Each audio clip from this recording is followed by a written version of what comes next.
Hey everyone, it's been a long time since my last video, so I thought it was finally time to come back and share my first impressions of my new purchase. Today I want to talk about my new video camera, the Panasonic HC-X1200. Wow, this looks super sleek. No flashy extras, just pure minimalism. So let's open it up and see what's inside besides the camera itself. So this case is universal, even for the pricier models, which means in my situation there's just a ton of empty space. Inside, as always, there's some pointless paperwork. If you really want to get to know the camera, you'll have to grab the manual online and check it out.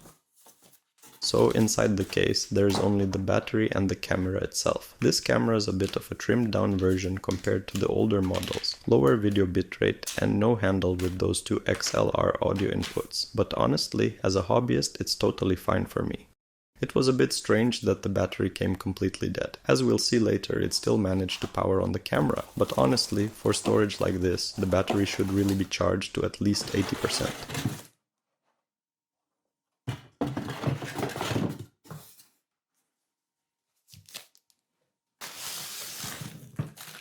The camera itself isn't tiny, but it's still compact enough to use with just one hand. It has 3 rings, one for focus, another you can program however you like, and a smaller one for navigating the menu or settings.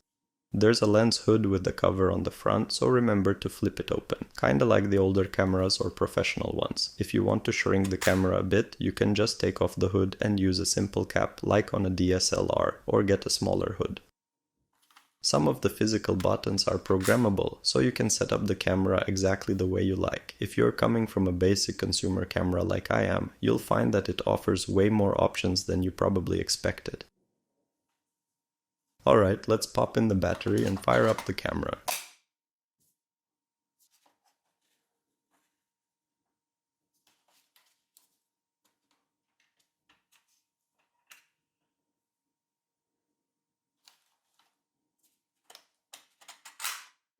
Let's talk about the input and output ports. At the back there's a USB-C charging port, a full-size HDMI output, and a headphone jack.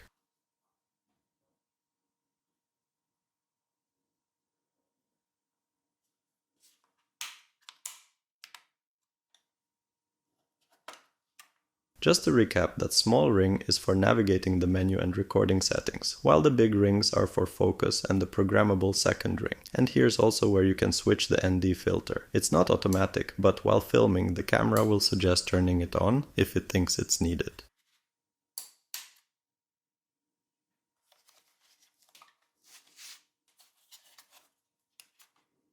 On the side, there's a standard audio input for an external microphone, a small 2.5mm port for the remote, and a USB-C host port. Perfect if you don't have a card reader and want to transfer video straight from the camera to your PC.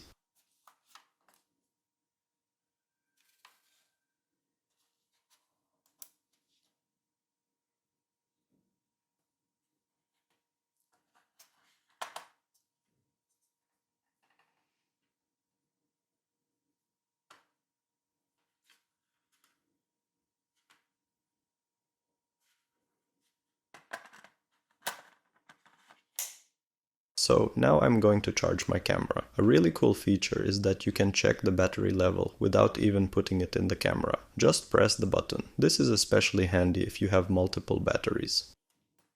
Alright, now let's move on to testing. Everything during the day was set to auto. White balance, color profile, basically everything. Same goes for the microphone. It was a pretty windy day, so you'll be able to hear how the camera's mic handles it. Since it was sunny, I used the camera's built-in 1/16 ND filter.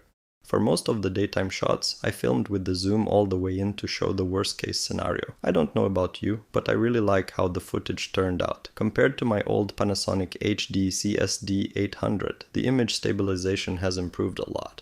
Keep in mind though, this isn't a camera for walking shots. It's not an Osmo Pocket or a GoPro. You're never going to get gimbal-like smoothness with this one.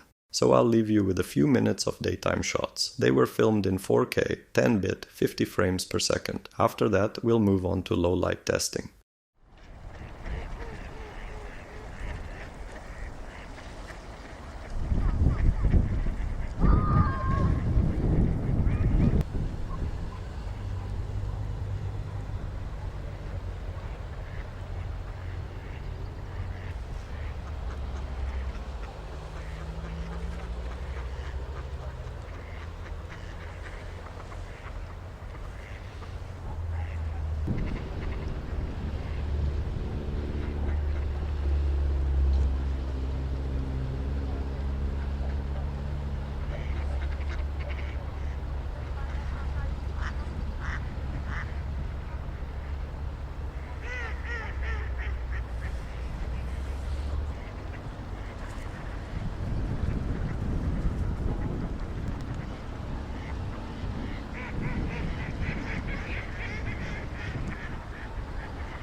Alright, let's chat about low light filming. The sensor on this camera is pretty small, so don't expect miracles. Max auto gain was set to 24 decibels. I shot in 4K at 25 frames per second, with everything else on auto. Basically the worst case scenario, though if you left it fully on auto, the camera would probably try to push the gain even higher.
So, final thoughts. You could go for a camera that shoots 4K at 60 frames per second and has a bigger sensor for better dynamic range and low light performance. But before you do, why would you choose this one? For me, I do unboxing sometimes, and I love that I don't have to worry about the camera overheating or shutting off. I can just turn it on and forget it. Plus, the small sensor gives really deep and fast autofocus. The huge zoom is super handy too, no extra lenses, it's all in one. So, yeah, it's definitely a niche product, but super convenient. I'm sure there are lots of other situations where this camera would work perfectly.